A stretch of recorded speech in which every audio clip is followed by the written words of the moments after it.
Welcome everybody to English 221 Shakespeare, and my name is Lillian Ruiz and I'm the instructor for this course, which would normally be meeting in person.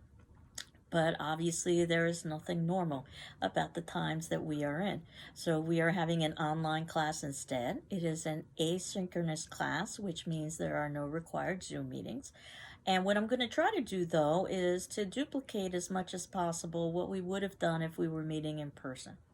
So that said, you can see that on our Moodle page, there's a top section where there are several areas, and one in particular I wanted to talk about today is entitled Syllabus and Other Documents. And what I have uploaded there is the syllabus and course outline that I normally would have distributed to you in class. And that's what I'm going to be talking about in today's video, which is what I would have been talking about if we were in class. I would have reviewed the syllabus and given you a holistic sense of what the entire semester would be.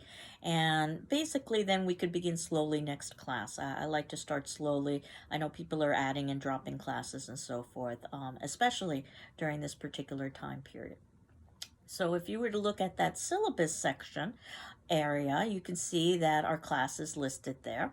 And my name is listed there as well, Lillian Ruiz. Usually that's one of the first questions I get is, what should I call you? Most people call me Lillian. I'm pretty informal, and I want to run a kind of informal situation. But feel free to call me whatever you're comfortable with. But most people do call me Lillian. My phone number is there where you could leave a voicemail. My email is there, and my email is just my surname, Ruiz, at gcc.mass.edu. And the reason why is because when I started at GCC 28 years ago, it's hard to believe, we didn't have an email system in place. So in the early days of email was distributed to individuals, or email addresses were distributed to individuals based purely on surname, until it was discovered that's not a very efficient or effective way of giving out an email address. So you can tell if somebody's been at GCC for a good amount of time if they just have their surname there. You can see that I've got an optional chat room for us. And what, again, I wanted to do was to provide an opportunity where you could interact with me and my classmates, or you with me and your classmates, if you so wanted to, but you're not required to.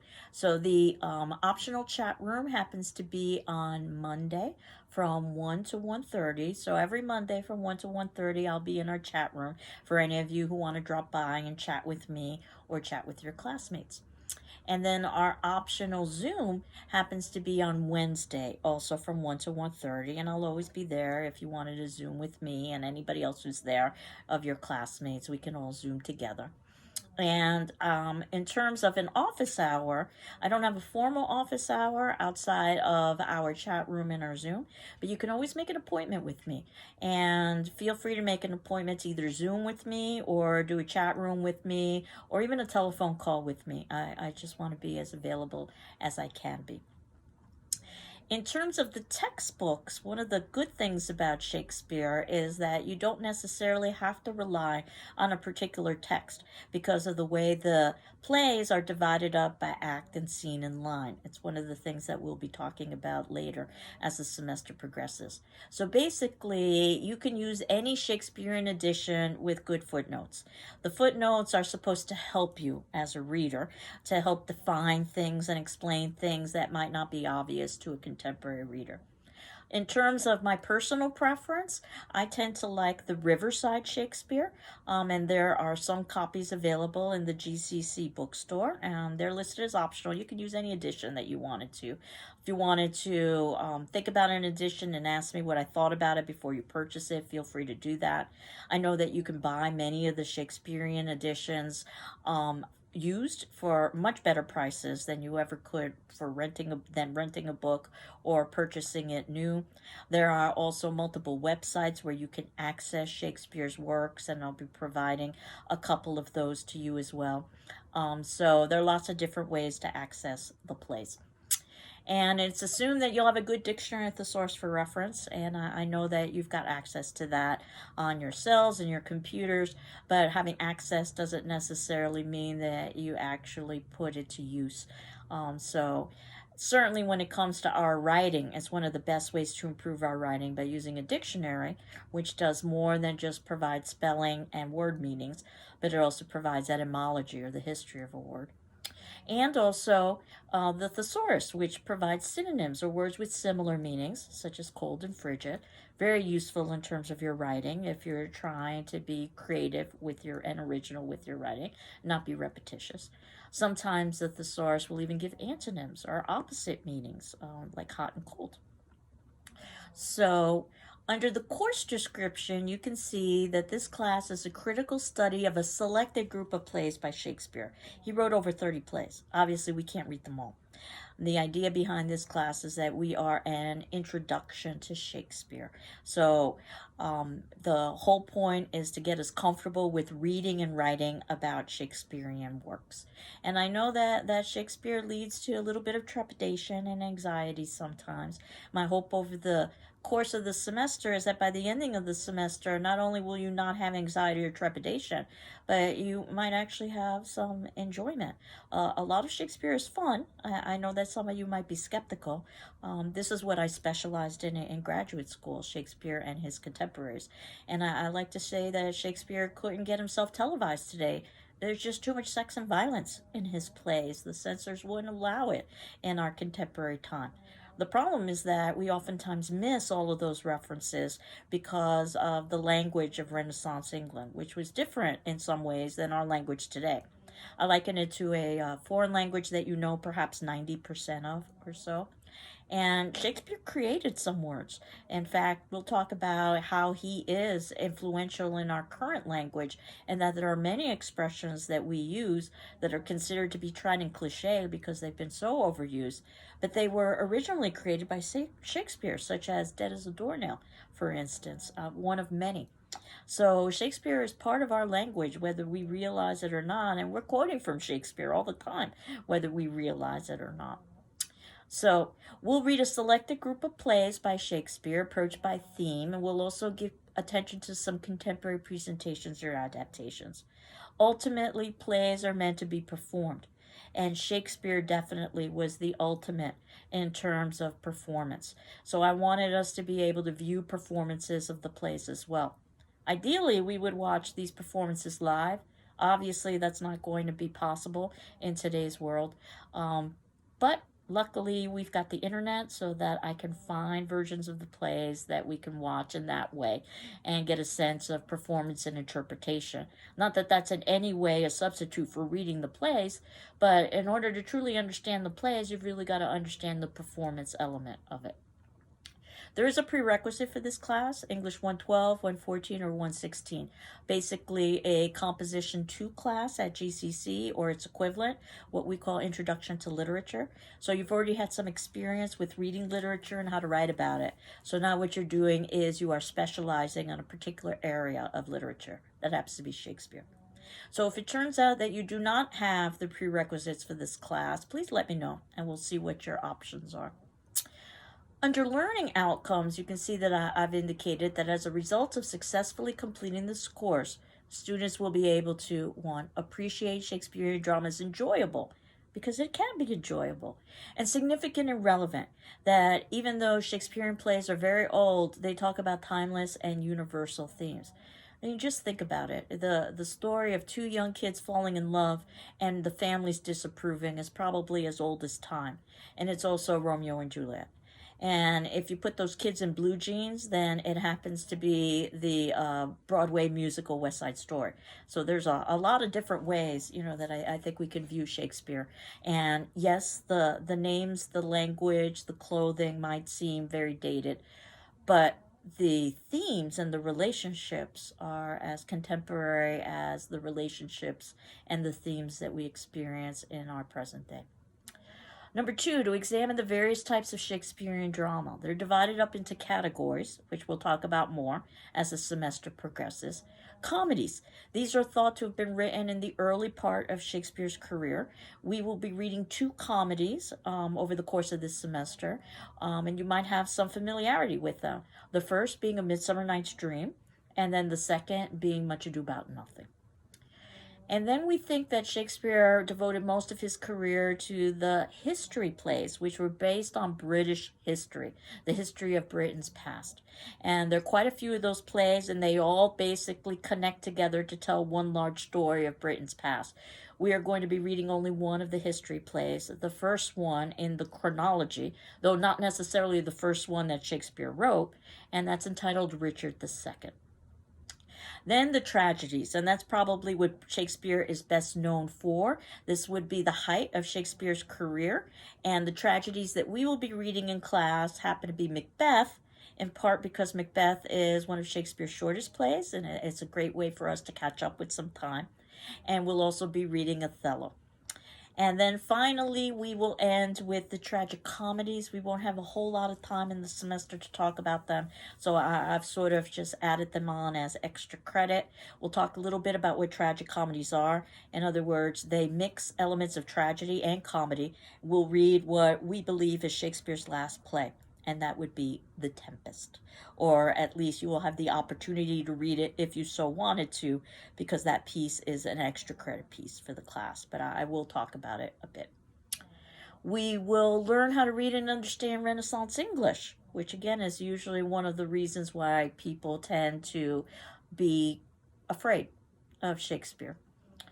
To recognize the relationship between Shakespearean plays and our present day world, and will improve oral and written communication skills. And I have that on all of my syllabi.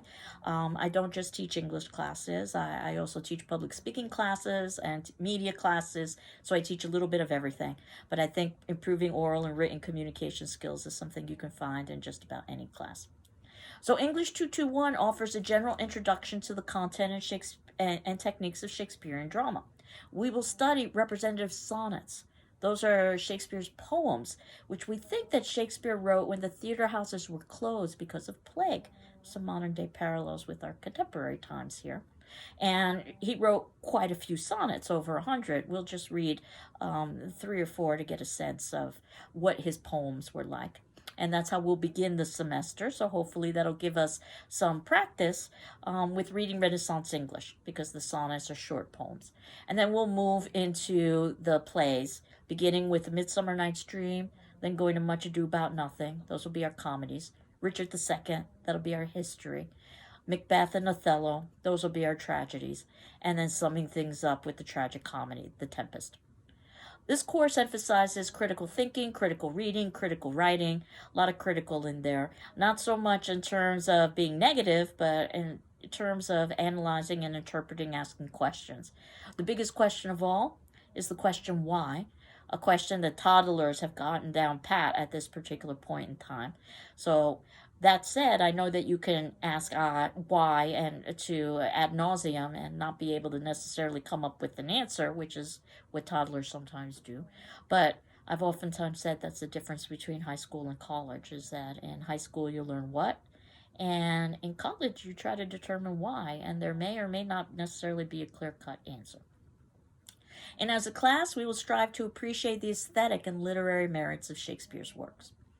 So procedures, how are we going to do this? What I'm going to do is to post a video much like this video, discussing class material on the days and times in which we would normally be meeting in person. And my class for Shakespeare usually meets Monday, Wednesday at 8 a.m. So perhaps that's one small advantage of not having an in-person class, is that we don't necessarily have to be on campus on Monday and Wednesday at 8 a.m.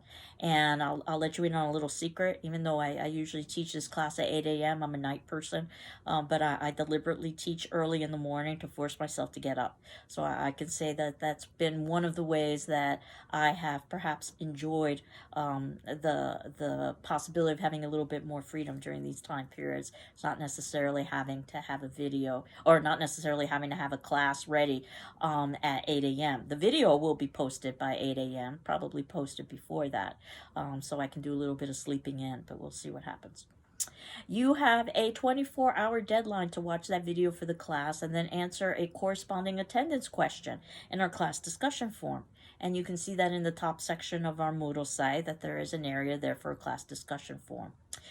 If you need more time than 24 hours, please ask me for an extension. Be happy to grant it to you. And then your answer on the discussion form is your attendance for that class. So you don't need to respond to other people's posts. That said, any additional interaction you have with your classmates in the discussion forum is participation, similar to participating in a live class, if you were to raise your hand, for instance. And I know some students learn best by participating, others learn best by listening. So it's for you to decide how much or how little you do want to interact on that discussion form. Your responsibility is to answer the attendance question on that form. And then after that, at least read the responses from your classmates and from myself as well, because that will duplicate, at least to the best of my ability, of the kind of conversations that we would have had in class. And then I'll hold optional class chat sessions on Mondays from 1 to 1:30 and optional Zoom class sessions on Wednesdays from 1 to 1:30. You can see there's sections for that in the top section of your Moodle as well. There's no penalty for not attending these sessions. They are merely optional. Think of it as another opportunity for participation. And then you will submit written assignments, things like journals and papers, and ultimately a final exam, all of which I'll discuss as the semester progresses, to my email, which again is Ruiz, R-U-I-Z, at gcc.mass.edu, via PDF. That will allow me to use my grading program to be able to put comments on it and then return it back to you on your email. The course requirements, pretty basic. You're expected to complete all reading and writing assignments by the due dates. There will be 2 formal out-of-class papers over the course of the semester. The first due about midway through the semester, so we would have had a good amount of time to talk about how to write a paper. And then the second towards the ending of the semester. Students will also submit periodic journal entries discussing their reactions to the readings. These are more informal writing assignments, and I'll talk a little bit more about that when I get to the section entitled Journal on the syllabus. And there's also a final exam, which is an essay exam, but it's open book, open notes. And there is a note here: if you have any special learning needs, please talk with me as soon as possible to discuss any assistance that would be most helpful to you. So the response journal. Since I had mentioned that earlier, let me first read the blurb here, and then I'll talk a little bit more about my thinking about this assignment. That reading and writing is an ongoing process, so the journals are meant as an opportunity for students to discuss their reactions to the readings. Guidelines, very informal. Think of it as your note-taking. Each student should use the journal as an opportunity to explore the literature in the way the student feels would be most beneficial. That said, I can give you some suggestions in class, and some of the attendance questions might inspire you. But on the whole, the journal should reflect whatever relevant thoughts or questions, and sometimes the questions are more important than the answers, that the student has about the reading assignment. I think it's best to record these thoughts immediately after completing the reading when the ideas are still fresh, though some students prefer to wait until we've had some class discussion about it and then revisit it afterwards. So whatever is best for you. The journals also provide an excellent opportunity to brainstorm and free write paper topics, and I will be distributing paper topics over the course of the semester, but those are merely suggestions. You can create your own paper topic as well, as long as you have it approved by me, and then you can pursue that. And also final exam questions. Not that you can choose your own final exam question, but you never know when you can anticipate perhaps something that would be on the final, if you get a sense as to how the class is structured and what's being emphasized. In relation to the grading, it's very informal because this is an informal assignment. I don't evaluate for grammar or mechanics, just for content. And the way I evaluate it is with a checkmark system rather than with a letter scale. So an excellent is a plus, a good is check plus, a satisfactory is a check. There also is a less than satisfactory and an unsatisfactory, but most of the grades end up in the check plus area. And late journals will lower your grade by 1 full grade. No late journal will be accepted after 1 week has elapsed unless you made other arrangements with me beforehand. What does that mean? Ask me for an extension. I'll be happy to grant it to you. And I would do this normally if we were meeting in class, but especially during these time periods where we face so many challenges. And by the way, I wanted to thank all of you for having the fortitude and the energy and the ambition for taking a class during this time period. But again, if you need an extension, just ask me for it, and I will be happy to grant it. And if you could submit those journals to me via PDF to my email so that I can put some comments on them and return them back to you, I would be very grateful. The Institutional Services Disability Statement. And before I go on to the Institutional Services Disability Statement, you'll be writing a journal on all of the plays that we'll be reading. And a journal is approximately a page or so long with your thoughts or reflections, but it can be as long or as short as you'd like it to be. And I'm very well aware that I'm throwing an enormous amount of information at you. I don't expect you to remember all of this.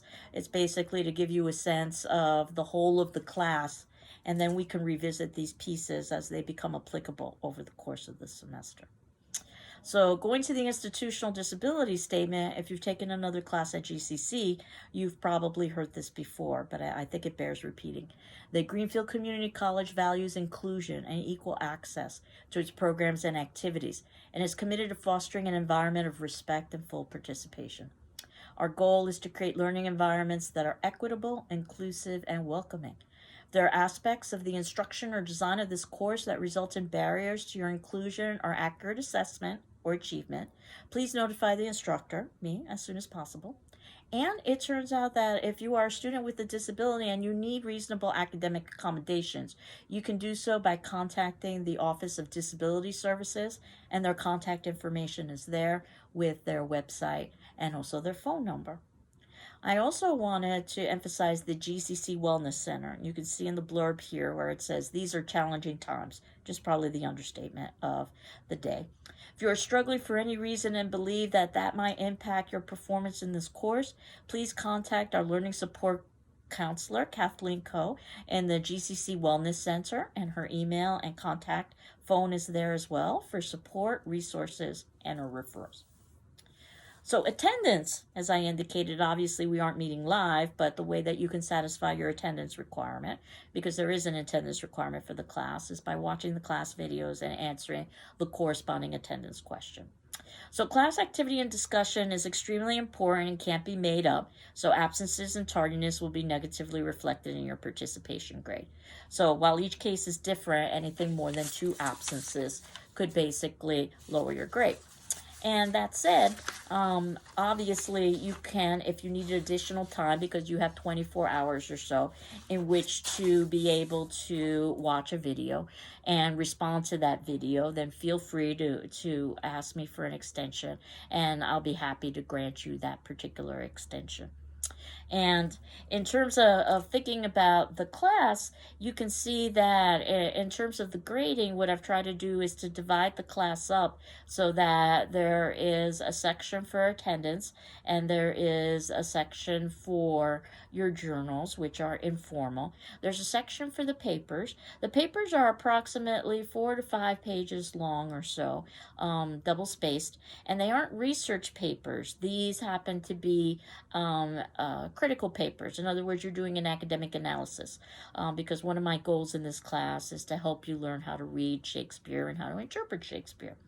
That said, if you have your heart set on a research paper, that's certainly something we could do. But the whole point of the class is that basically you are analyzing the text yourself. And that first paper will be due on the Shakespearean comedies, either Midsummer Night's Dream or Much Ado About Nothing.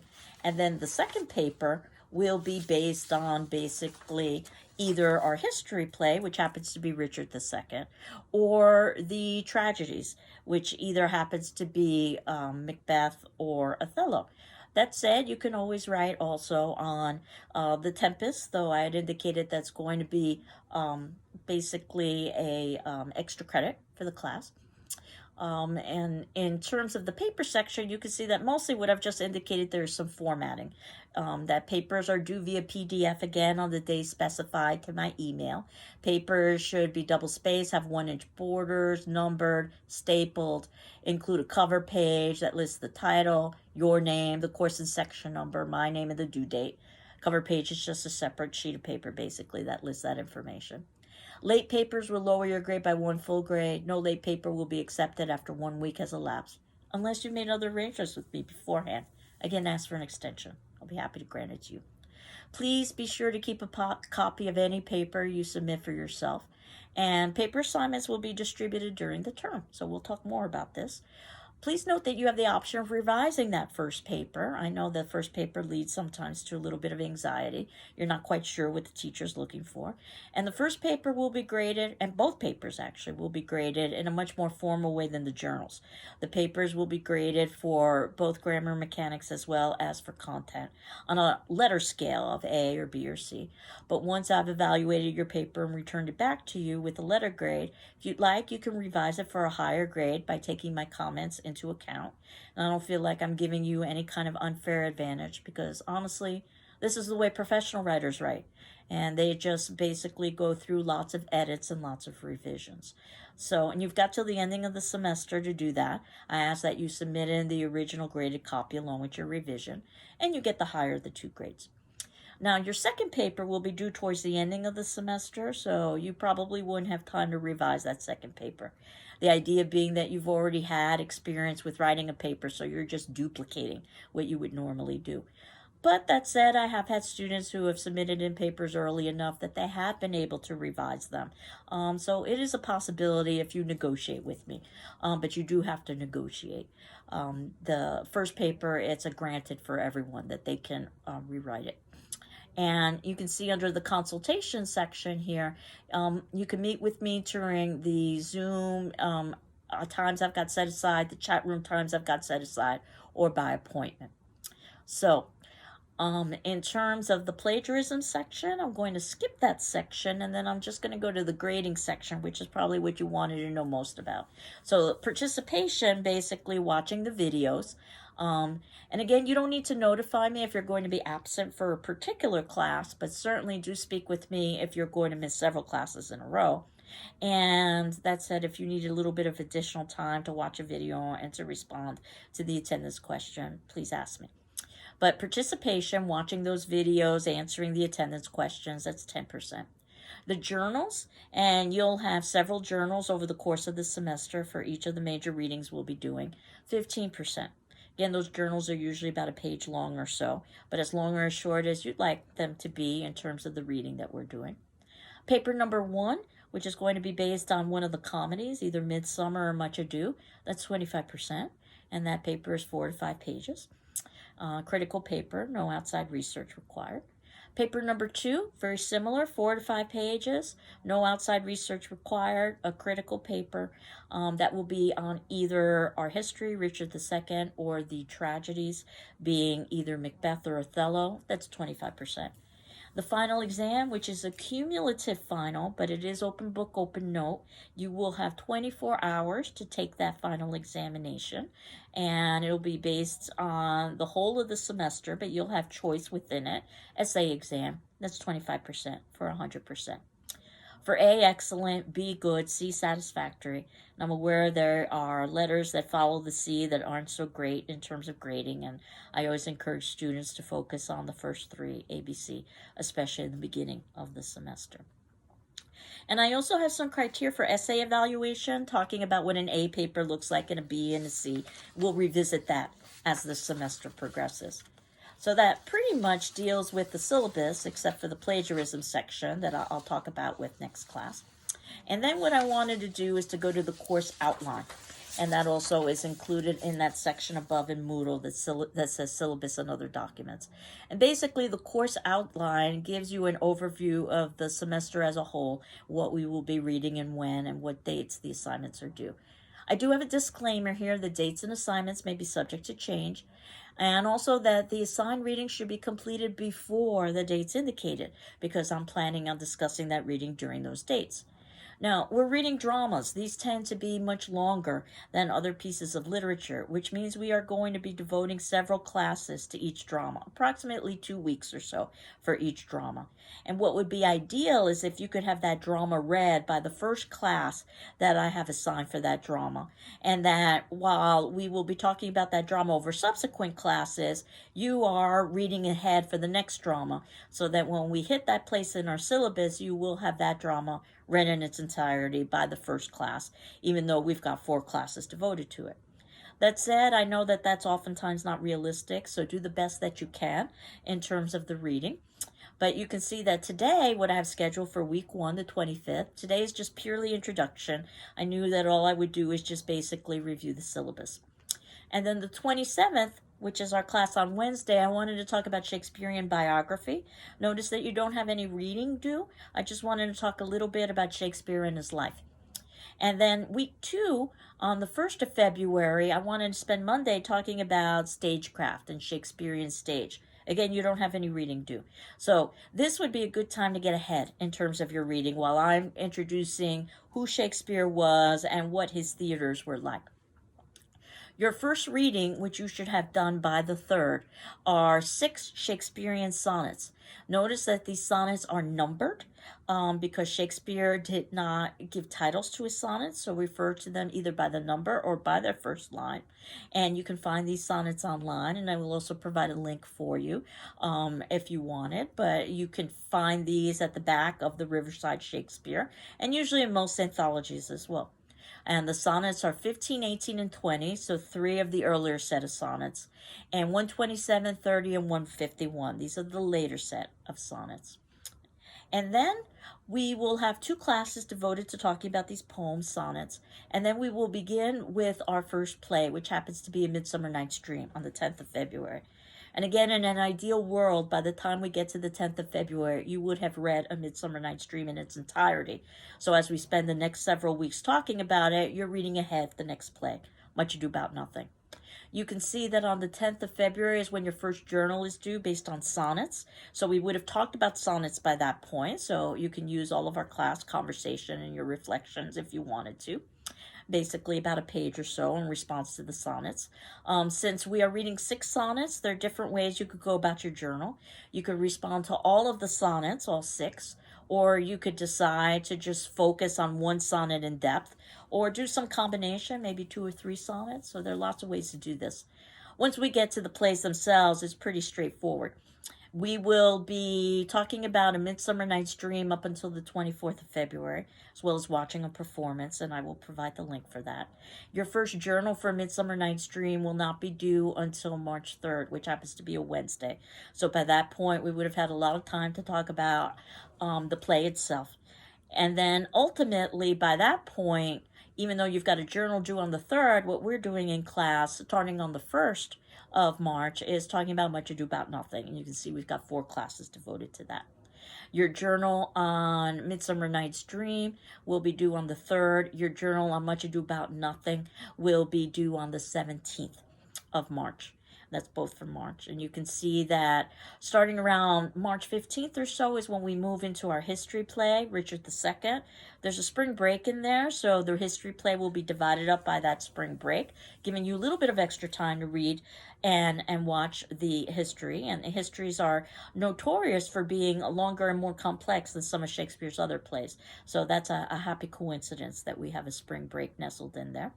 And you can see that your first paper won't be due until the ending of March, and that'll be on comedies. Certainly early papers encouraged, but by that point, you would have read the comedies, watched performances, submitted in informal journals, and received them back from me. So as we move forward for the semester, you can see that starting on the 7th or so of April is when we begin our tragedies with Macbeth. Your journal on Richard II would be due on the 7th of April. We've got a couple of weeks devoted to Macbeth. You can see that our Macbeth journal isn't due until the 28th of April. And initially, what I wanted to do was to try to finish Macbeth before Patriots Day. It didn't necessarily work out that way. So we've got a Patriots Day on the 19th, and then we'll put some closure to Macbeth on the 21st. And then we've got several classes devoted to our last drama. That happens to be Othello, with the Othello journal being due on the 12th of May. And you can see that Othello ends approximately the 5th of May, and then we've got a little bit of catch-up time in our last week, week 16, if we start to fall behind. I have one class on the 10th, which is devoted to The Tempest as extra credit, and you can earn a little bit of extra credit by doing a little bit of writing about that play, but I wanted to talk to you a little bit about that play, even if you don't have a chance to read it and to write about it. And then I've got a class that's devoted to Sum Up.